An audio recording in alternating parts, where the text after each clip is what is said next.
Hey guys, so this is part 2 of my 1-year recap of travel nursing.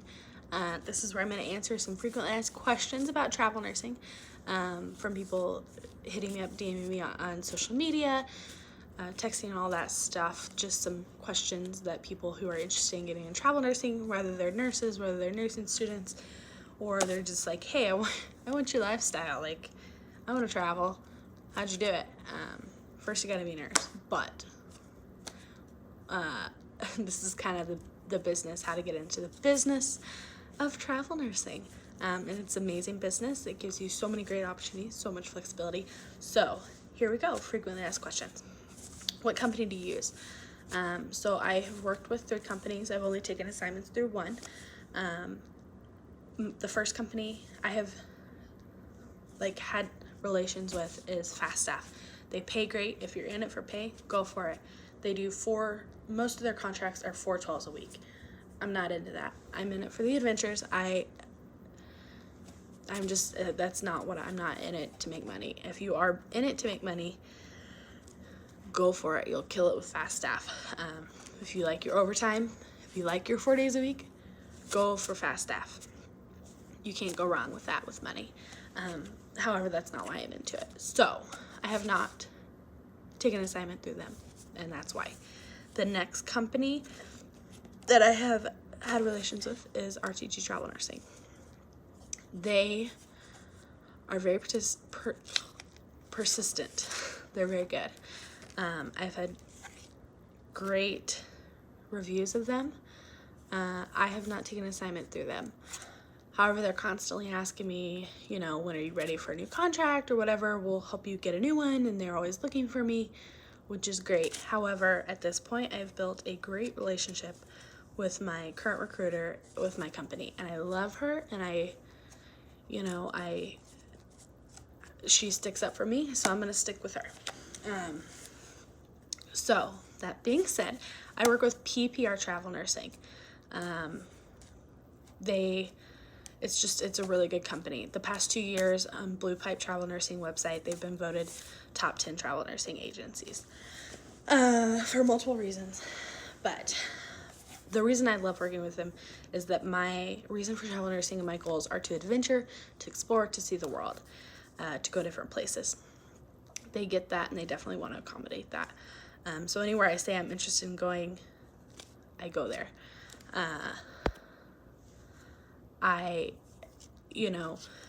When I first started, I wanted to stay close to home. She knew what I needed to hear, though, and said it's, the first assignment's not about money. It's not about location. It's about the hospital.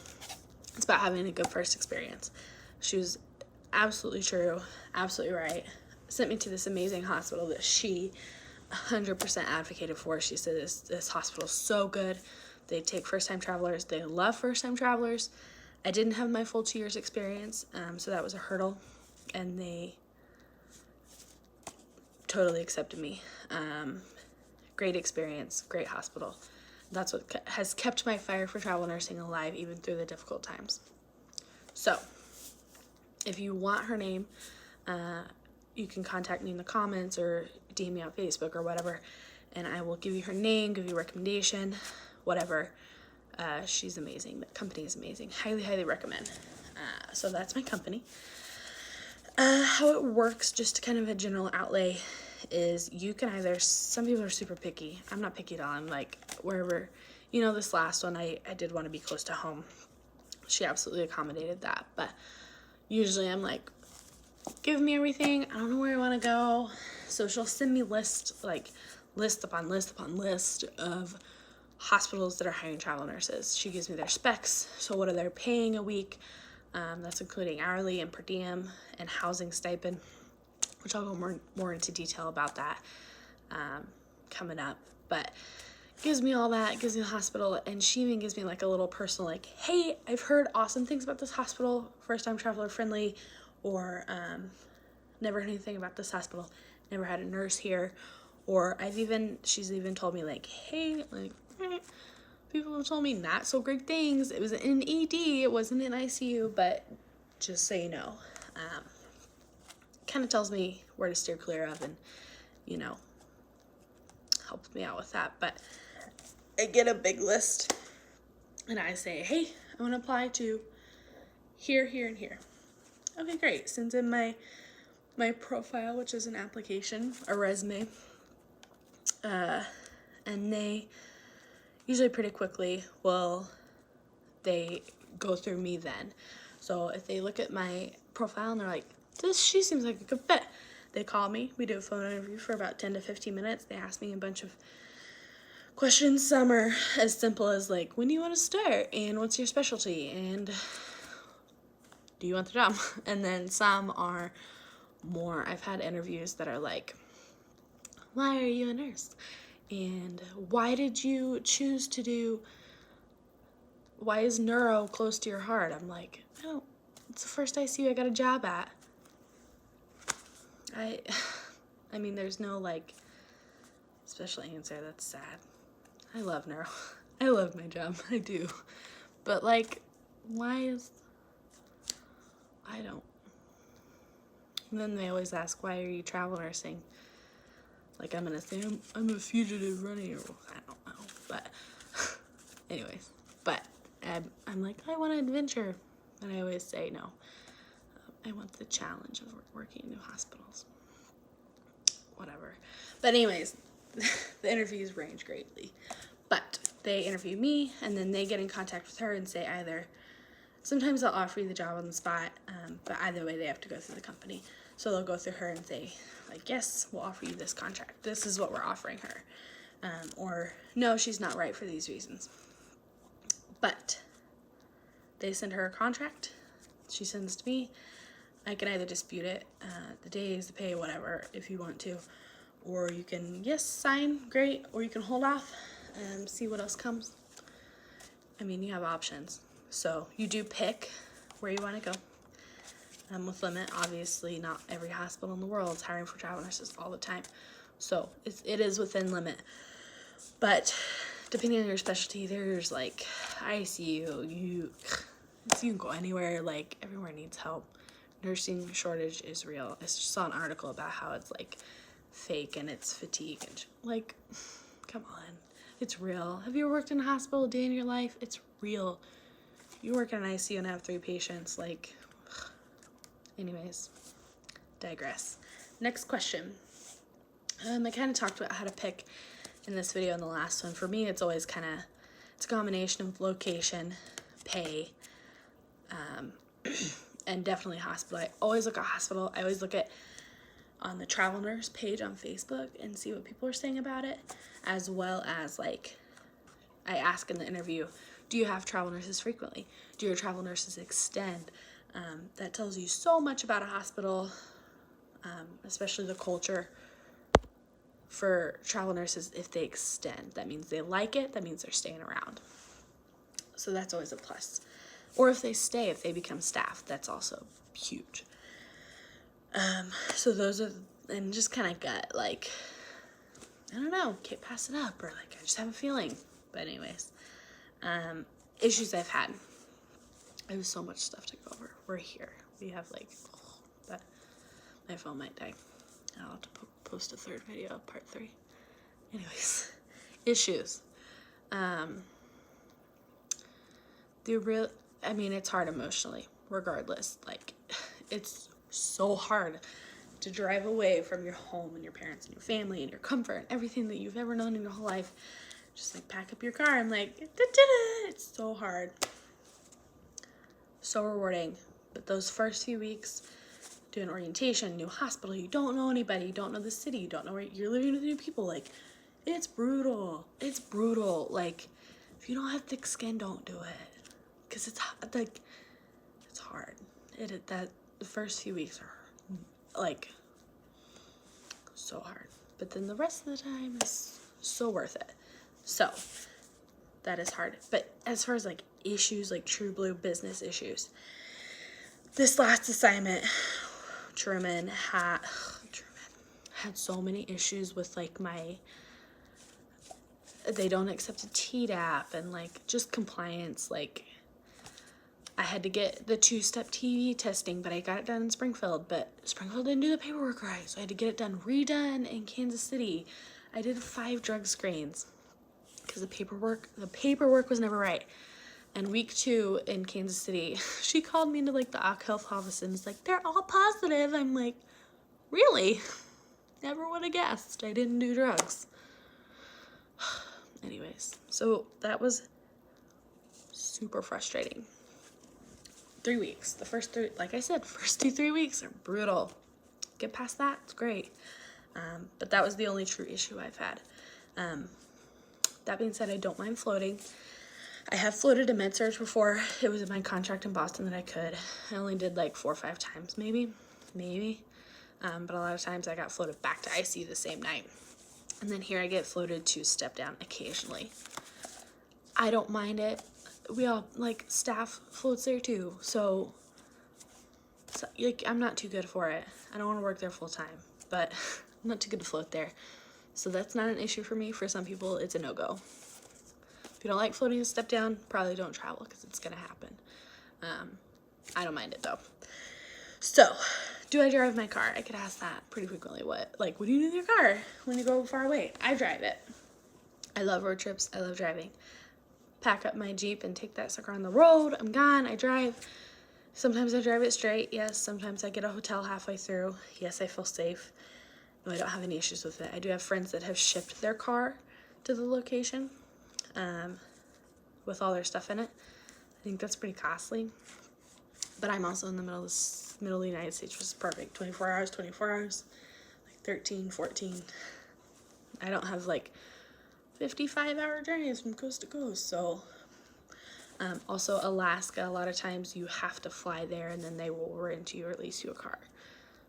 So if you're interested in Alaska or Hawaii, that's what has to happen usually. But I drive personally. I enjoy it. And I like to have my car. I have a Jeep. I love my Jeep. Like, I don't want to go anywhere without it. Housing. I find my own housing. I go through Furnish Finder usually, or Airbnb is too expensive, or the Travel Nurse Facebook page.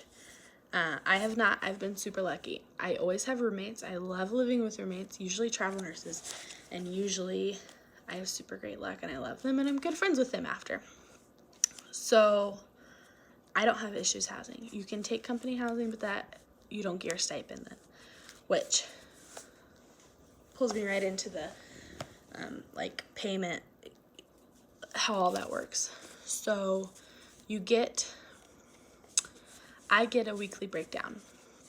So you get paid hourly. I actually get paid like $17 hourly.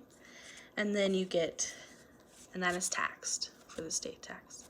And then you get a housing stipend, which is weekly, however much your allotment to live there, or whatever rent for that month. It's based off of that. And then you get a per diem, which is like your food and travel and stuff cost, which mine's usually very low because I put all my money in my housing stipend, which doesn't matter because they're both untaxed. It's just how you rearrange your money. And then you also usually get a relocation or a traveling bonus or payment the very first week you're there. So I usually get $400 to $700 based on the mileage in between my home and there for relocation. So that helps a lot with the travel. So that's what you want to look at for payment weekly. That's kind of the breakdown on it. So when I say tax-free, you have to be claiming dual housing when you get tax-free. So I pay my parents rent to live in their house when I'm not here, to keep my bedroom. A lot of people do that. Or if you do have a house, you're a permanent resident and you pay mortgage or rent, that's dual housing because then you're also paying for the place that you're, traveling to. And it has to be, I can't work in Springfield. It's too close to my home. So I have to work, it's usually 50 miles away from your permanent residence. So that's how that works. I also get asked taxes also. Since I use the same company, all my W-2s are on their website for me to log in and get. I don't know how it works with other people. I pay somebody to do my taxes. That's all I got on taxes. I'm sorry. I'm not super tax smart. Insurance. I get my own. I have a PPO, meaning I can go to any hospital, almost any hospital in the United States. I have really good insurance, and I do it on my own. It's called like The Insurance Guy is like the name of the company. Super sketch, but it's a lot of travelers use it. Or I could get it through my company, but I want the flexibility to use a different company if I so choose. So I keep my own PPO. It has to be a PPO, or like it's just for your home hospitals, dude. You're gonna be California and be so PPO for travel nurses, not an HMO for health insurance. Talked about all that. Everybody's like, how do you walk into a hospital and just you don't know anybody or anything? No, you don't, and it's brutal. People are very nice, very helpful. Don't be afraid to ask questions. Don't be afraid to look stupid. You stand in the supply room and look a lot for stuff because you don't, especially float. You never know where anything's at. Just basically don't be afraid to ask. That's my only advice there. Yes, it sucks. No, there's nothing you can do about it. It is a casualty of the job. Don't be afraid to ask questions, especially as a nurse. Dude, just ask. People are usually really willing to help, and it's all about the hospital. Like I said, choosing a hospital is very traveler friendly. How to take the leap? Just do it, man. Dog, if you thought about it, if you have the ability to do it, no kids, no family, 100%, 100% do it. I've kind of given some warnings out here. If you have any of those, if you are super weak-skinned, it's hard. I'm not gonna lie. It's hard to be away from family. I'm super close with my family, and it's hard. It's hard to be away from critters, my animals, my cat's laying right here. It's hard to walk into a new hospital. You gotta be willing to be uncomfortable to grow, to get the good things in life. I think that's my belief. Be comfortable with being uncomfortable. It's my motto, and it stands true in my whole life. But it's an amazing career, man. Y'all, if you're thinking about it, try it. Try local, or if it's something you really want to do, let me know. I'll help you out if you need it. Just take the leap, man. Just do it. Just freaking try it. Most home hospitals will take you back if you're like, I hate it, I can't do it. They'll take you back if you hate it. It's not for everybody because it can be brutal. Just be wise in where you select your hospital. That's my biggest advice as far as that goes. Pick a very traveler-friendly hospital, and do what's comfortable for you, with exception. So yeah, be comfortable with being uncomfortable as a travel nurse. It's a great career if you're willing to just, go in deep with it. If you have any questions, holler at your girl on the social medias. Like my channel, subscribe down below to see more updates. I'll try to do more vlogs on travel nursing if you're interested. If you have any questions, hit me up. I'll answer anything. I'd love to help. I'm at 19 minutes again, so I'm gonna peace out. I might do another video soon. I don't know. We'll see if these get watched at all. Anyways, okay. Like, subscribe, follow. Check me out on social media for pics. Anyways, Travel Nurse Tana out.